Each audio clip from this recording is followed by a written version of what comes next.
नमस्कार। आकाशवाणी जयपुर अजमेर से प्रस्तुत हैं प्रादेशिक समाचार।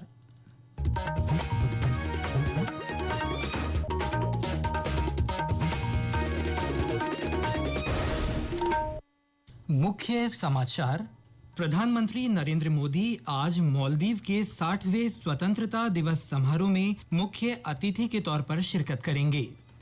करगिल विजय दिवस की 26वीं वर्षगांठ आज प्रदेश भर में विभिन्न कार्यक्रम आयोजित कर शहीदों को नमन किया जा रहा है। प्रदेश भर में आज लोक पर्व सिंजारा परंपरागत श्रद्धा के साथ मनाया जा रहा है और राज्य में विभिन्न स्थानों पर बारिश का दौर जारी।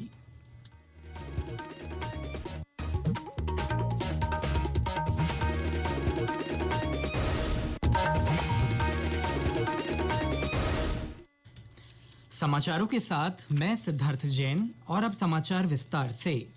प्रधानमंत्री नरेंद्र मोदी आज मालदीव के 60वें स्वतंत्रता दिवस पर मुख्य अतिथि होंगे। श्री मोदी ने कहा कि स्वतंत्रता दिवस में शामिल होना उनके लिए सम्मान की बात है। उन्होंने कहा कि मालदीव का भारत की नेबरहुड फर्स्ट पॉलिसी में विशेष स्थान है। मालदीव के 60वें स्वतंत्रता दिवस पर गेस्ट ऑफ ऑनर के रूप में आना मेरे लिए सम्मान की बात है। मैं इस निमंत्रण के लिए राष्ट्रपति जी का आभार व्यक्त करता हूं और सभी भारतवासियों की ओर से मालदीव के लोगों को हार्दिक शुभकामनाएं देता हूं। इस वर्ष भारत मालदीव संबंधों की भी 60वीं वर्षगांठ मनाई जा रही है। भारत और मालदीव के संबंध सदियों पुराने हैं। मालदीव भारत की नेबरहुड फर्स्ट पॉलिसी में विशेष स्थान रखता है।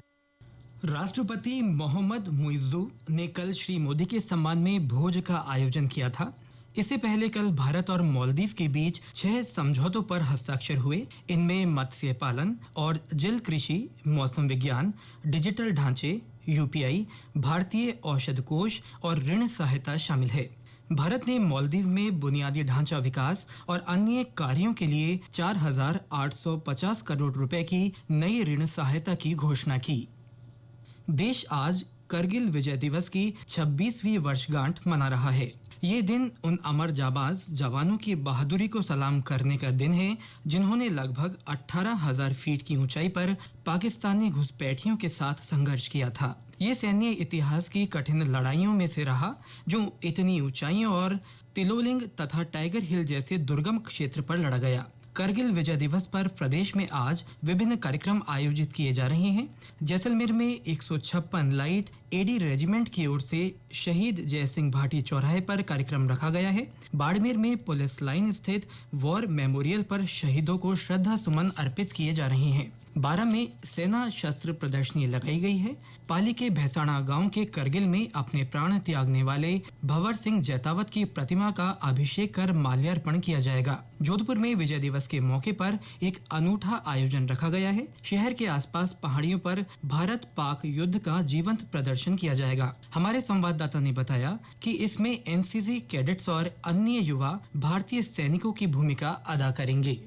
आयोजन में जोधपुर की पहाड़ियों पर बंदूकों से गोलियों की बजाय सीड्स यानी बीज बॉल छोड़ी जाएगी। ये जहां जहां गिरेगी वहां बारिश के बाद पौधे उगेंगे। गोलियों की जगह 2000 से अधिक बीज होंगे जिनसे पहाड़ियों को हरा भरा किया जाएगा और पर्यावरण का संदेश दिया जाएगा। वन विभाग की रावटी वन चौकी के सामने समारोह आयोजित किया जाएगा। इस दौरान 500 से अधिक लोग तिरंगा लेकर विजय दिवस मनाएंगे। इस अनूठे आयोजन में भारतीय सेना के रूप में 12 टुकड़ियां शामिल होगी। हर टुकड़ी में भारतीय सेना की वर्दी में 60 लोगों की टीम होगी जो दुश्मनों पर गोलियां और बम वर्षा करते हुए दिए गए टारगेट को पूरा करते हुए टाइगर हिल की तरफ बढ़ेंगे। इन युवाओं और जवानों को बीएसएफ की ओर से युद्ध की ट्रेनिंग दी गई है। रामेश्वर बेड़ा, आकाशवाणी समाचार, जोधपुर।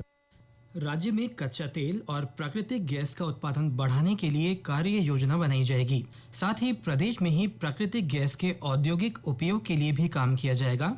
खान और पेट्रोलियम विभाग के प्रमुख शासन सचिव टी रविकांत ने कल जयपुर में विभिन्न तेल उत्पादक कंपनियों के प्रतिनिधियों के साथ बैठक की। उन्होंने तेल और गैस के उत्पादन को बढ़ाने के लिए नई तकनीक को अपनाने और काम को गति देने के निर्देश दिए। प्रधानमंत्री नरेंद्र मोदी कल सुबह 11 बजे मन की बात कार्यक्रम में अपने विचार साझा करेंगे। आकाशवाणी से प्रसारित होने वाले मासिक रेडियो कार्यक्रम की ये 124वीं कड़ी होगी। ये कार्यक्रम आकाशवाणी और दूरदर्शन के समूचे नेटवर्क पर प्रसारित होगा।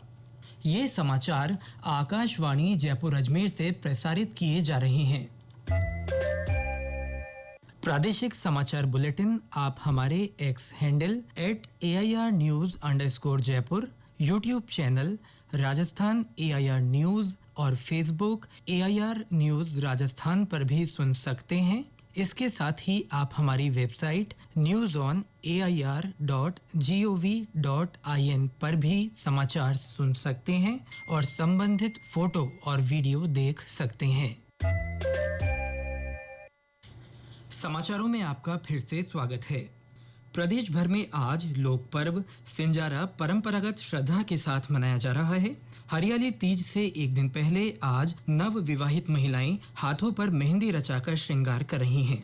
लहरिया की साड़ी, सुहाग के सामान और घेवर के साथ सिंजारा मनाया जा रहा है। कल हरियाली तीज का पर्व मनाया जाएगा। महिलाएं व्रत रखकर भगवान शिव और माता पार्वती की पूजा करेंगी। तीज की पूजा के लिए घरों और मंदिरों में तैयारियां जोरों पर हैं। सिटी पैलेस की जनानी ढ्योड़ी से तीज माता की शोभा यात्रा शाही लवाजमे के साथ निकाली जाएगी। सूचना प्रौद्योगिकी विभाग की ओर से सवारी का सीधा प्रसारण किया जाएगा। साथ ही शहर भर में 200 से अधिक LED स्क्रीन्स पर इसको दिखाया जाएगा।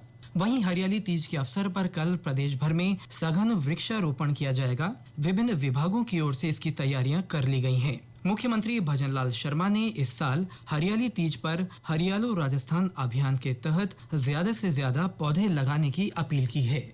27 जुलाई को हरियाली तीज है। हरियाली तीज को हरियाले राजस्थान के रूप में हम मनाते हैं। उस दिन हमारा विशेष अभियान है कि राजस्थान के अंदर ज्यादा से ज्यादा पेड़ लगे, हमारा राजस्थान हरियाला राजस्थान बने। इसके लिए मैं आपसे आह्वान करना चाहता हूं, सभी माता बहनों से, सभी बुजुर्गों से, सभी युवाओं से कि एक पेड़ मां के नाम अवश्य लगाएं। हमारे गांव में पेड़ लगाएंगे तो हमारे गांव का पर्यावरण अच्छा रहेगा। और अब मौसम। दक्षिण पूर्वी राजस्थान के कुछ भागों में आज से ही बारिश की गतिविधियां शुरू होने की संभावना है। इस दौरान कुछ स्थानों पर भारी से बहुत भारी बरसात हो सकती है। मौसम विभाग के अनुसार कल कहीं कहीं मूसलाधार वर्षा का पूर्वानुमान है। वहीं प्रदेश के पूर्वी हिस्सों में 28 तारीख से भारी बारिश का दौर शुरू होगा, जो 31 जुलाई तक चलने की संभावना है। इस दौरान पश्चिमी राजस्थान के कुछ भागों में भी मध्यम से तेज बारिश के आसार हैं। इस बीच आज प्रदेश में विभिन्न स्थानों पर बारिश हो रही है। राजधानी जयपुर में कल देर रात से शुरू हुआ बारिश का सिलसिला सुबह तक जारी रहा। भीलवाड़ा में बरसात की झड़ी लगी हुई है। सवाई माधोपुर में रात को हवाओं के साथ आधे घंटे तक तेज बरसात हुई। करौली और भरतपुर में रात से ही रुक रुक कर बरसात हो रही है। अजमेर में एक सप्ताह से थमा बारिश का दौर फिर से शुरू हुआ। और ब्यौरा हमारी संवाददाता से।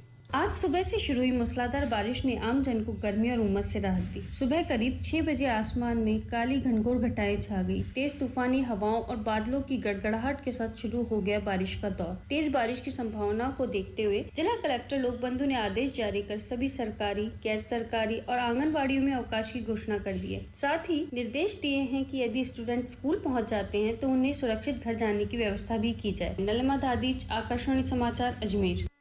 प्रदेश में रजिस्ट्रारों के जन्म मृत्यु प्रमाण पत्र 7 दिन में जारी करना होगा। ऐसा नहीं करने पर 250 रुपए जुर्माने का प्रावधान किया गया है। वहीं संस्था की ओर से जन्म मृत्यु की जानकारी नहीं देने पर 1000 रुपए का जुर्माना देना होगा। कल चाकसू में आयोजित जन्म मृत्यु और पंजीयन कार्यशाला में आर्थिक और सांख्यिकी विभाग की ओर से ये जानकारी दी गई। और अंत में मुख्य समाचार एक बार फिर। प्रधानमंत्री नरेंद्र मोदी आज मालदीव के 60वें स्वतंत्रता दिवस समारोह में मुख्य अतिथि के तौर पर शिरकत करेंगे। करगिल विजय दिवस की 26वीं वर्षगांठ आज प्रदेश भर में विभिन्न कार्यक्रम आयोजित कर शहीदों को नमन किया जा रहा है। प्रदेश भर में आज लोक पर्व सिंजारा परंपरागत श्रद्धा के साथ मनाया जा रहा है और राज्य में विभिन्न स्थानों पर बारिश का दौर जारी। इसके साथ ही प्रादेशिक समाचार बुलेटिन समाप्त हुआ। हमारा अगला बुलेटिन दोपहर 1 बजे प्रसारित होगा। नमस्कार।